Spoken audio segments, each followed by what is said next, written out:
Ngabo, artiste kigalois, a lancé il y a peu un appel sur les réseaux sociaux. Tous ceux qui ont perdu des proches pendant le génocide des Tutsis peuvent lui envoyer leurs photos pour qu'il puisse les dessiner. Depuis le début de l'initiative, il y a moins d'une semaine, on a reçu 70 demandes. C'est dans cette salle de sa galerie d'art que le jeune artiste traite les demandes. Le but, aider à conserver et sublimer les images des défunts du génocide, et ce, gratuitement. Les survivants du génocide ne croient plus en l'art, car il a été utilisé à l'époque comme un moyen pour les détruire, eux et leurs familles.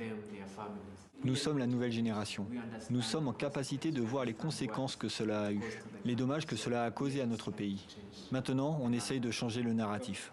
Et c'est avec l'aide de 8 autres artistes que Ngabo réalise ce projet. Pour beaucoup, ils sont à peine majeurs et sont encore en école d'art. C'est le cas de Yann, qui vient de fêter son 18e anniversaire. Vous regardez les images devant moi, et chacune des images a une propre histoire très différente de l'autre. Certaines images ont des histoires très tragiques. Ça me remonte le moral quand je créais de sourire des gens qui ont survécu au génocide en les montrant leurs gens qu'ils ont perdus.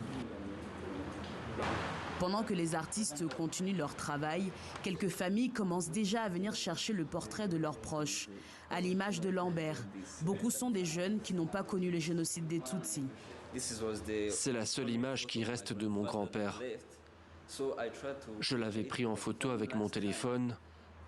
Et là, avoir ce dessin, ça me donne l'impression d'avoir l'original.